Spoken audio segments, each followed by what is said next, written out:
Magandang umaga sa ating lahat. Narito nga ang latest update hinggil nga sa binabantayan nating bagyo na si Tropical Depression Wilma. Base nga sa ating satellite animation, huling namataan si Bagyong Wilma o Tropical Depression Wilma sa layong 70 kilometers silangan ng Borongan City, Eastern Samar.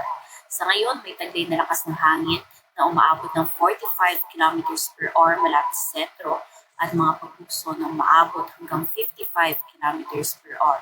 Kumikilos nga yan ngayon ng pakanluran ng mabagal at base nga sa nakikita natin ngayon sa ating satellite, yung mga kaulakan nga ni Wilma dahil sa mataas na wind shear ay nandito lang sa may hilagang bahagi ng kanyang sirkulasyon at yan ngayon yung napapaulan dito nga sa may katimugang bahagi ng Bicol Region. At bukod nga dyan, patuloy pa rin umiiral yung northeast monsoon dito sa malaking bahagi ng Luzon at shear line naman o yung salubungan ng hangin galing nga dito sa may northeast monsoon at hangin na bumula kay Wilma ang siya nagbibigay ng mga kalat-kalat din ng mga pagulan dito sa may Mindoro provinces, Marinduque, maging dito sa may Camarines Norte, Camarines Sur at Catanduanes. Sa ngayon nga, yung mga malalakas na pagulan, as we mentioned, ay nandito sa mahilagang bahagi nga ni Bagyong Wilma. Pero dito pa rin sa may malaking bahagi ng Visayas ay ramdam pa rin yung pagpukso ng mga malalakas na hangin. At nananatili pa rin nga dito sa may silang bahagi ng Visayas, may ina-expect pa rin tayo ng mga malalakas na mga pagulan. Base nga sa latest forecast track ng Pag-asa hinggil nga dito kay Bagyong Wilma, inaasahan nga natin na pagsapit ng linggo ng umaga o bukas ng umaga, maaaring nandito na nga yan sa may coastal waters ng Concepcion, Iloilo. Patuloy pa rin nga yung pagkilos nito pakanluran at makikitaan na nga natin ng bahagyang pagbilis pa sa mga susunod na araw. At inaasahan nga natin dahil paglampas dito sa kapuluan ng Kabisayaan, mas bibilis pa ngayong pagkilos nito pakanluran, maaaring pagsapit ng Lunes na umaga, nandito na nga yan sa may vicinity ng Taytay, Palawan. At pagsapit nga ng Tuesday ng umaga, maaaring nakalabas na nga yan dito sa loob ng ating Philippine Area of Responsibility. Inaasahan nga na all throughout sa duration niya dito sa loob ng PAR, mananatili yan sa kategoryang Tropical Depression. At pagsapit ng Thursday ng umaga, ay nandito na nga yan sa may bahagi ng Vietnam kung saan maaari na nga itong mag-dissipate o malusaw at maaaring maging isang low pressure area na lamang. Sa nakikita nating senaryo, patuloy pa rin ngang nakataas yung wind signal number 1 sa may bahagi ng Luzon dito sa may Sorsogon, Masbate, including Ticao and Gurias Islands, Romblon, southern portion ng Oriental Mindoro, southern portion ng Occidental Mindoro, northernmost portion ng Palawan, including Puyo, Calamian, and Cagayan-Silio Islands. Sa Kabisayaan, kasama under signal number 1 ang Northern Samar, Eastern Samar, Samar, Biliran, Leyte, Southern Leyte, Cebu, including Bantayan and Camotes Islands, Bohol, Negros Occidental, Siquijor, Northern and Central portion ng Negros Oriental, Guimaras, Iloilo, Capiz, Aklan, at Antique. Sa bahagi ng Mindanao, kasama under wind signal number 1 ang Surigao del Norte, including Siargao at Bucas Grande Islands, Dinagat Islands, northern portion ng Surigao del Sur, northern portion of Agusan del Norte, at Camiguin. Patuloy nga natin pinag-ingat yung ating mga kababayan sa mga na-mention natin na lugar sa mga peligrong dala ng mga malalakas na mga paghangin. At bukod nga sa mga areas under wind signal, inaasahan nga natin na dahil sa pagbukso ng hanging amihan, ang halos malaking bahagi ng Luzon at Visayas, maging Zamboanga Peninsula, dahil din niya sa epekto ng malalakas na hangin nitong si Wilma, makararanas din ng mga bukso ng mga malalakas na hangin.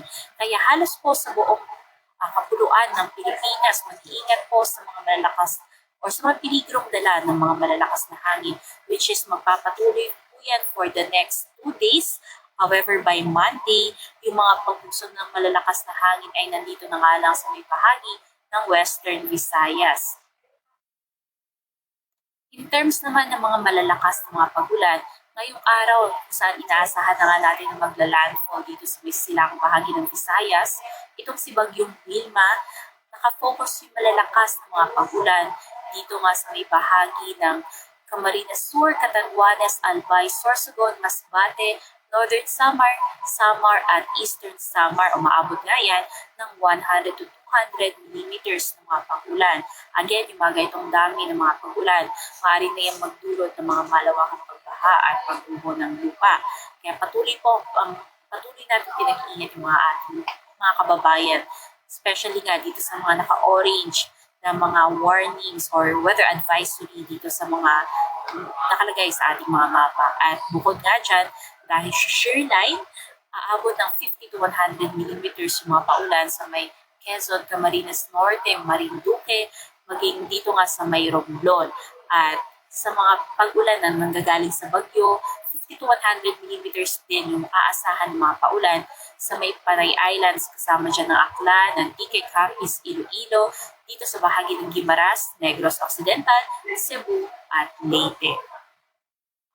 Bukas naman, kung saan inaasahan na nga natin na maaaring nandito na nga siya sa may bahagi ng Palawan or nandito na nga sa may bahagi ng Sulu Sea at papunta na nga ng Palawan, maaaring nang umabot yung mga pag-ulan 100 to 200 millimeters sa may Camarines Norte at Camarines Sur at Aklan maging sa Capiz. However, dahil nga sa shear line, yung mga pag-ulan dito sa may bahagi ng Luzon, 50 to 100 millimeters sa Isabela, Aurora, maging sa may Quezon.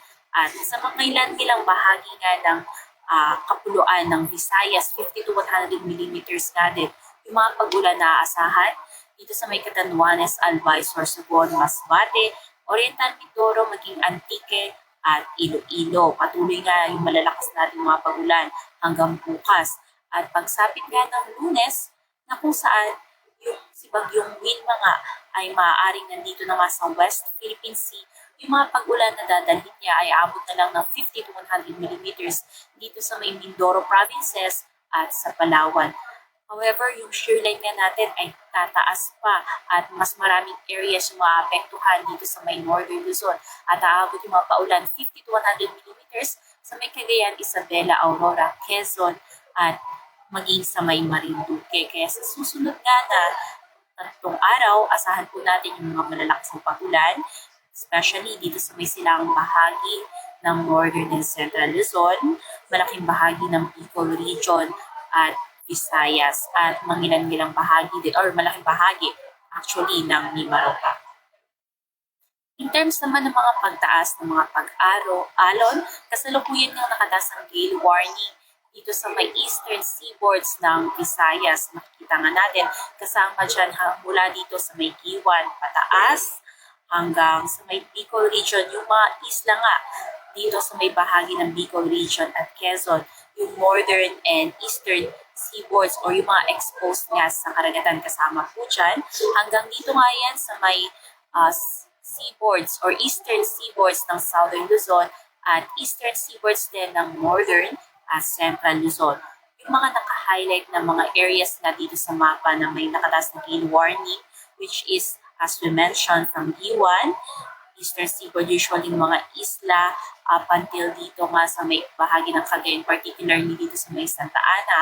Inabisuhan po natin yung ating mga mangisda at lahat po ng sasakyang pandagat ay ipagpaliban po muna ang paglalayag dahil napakataas mga pag-alon at umaabot na po yan up to 5.5 meters.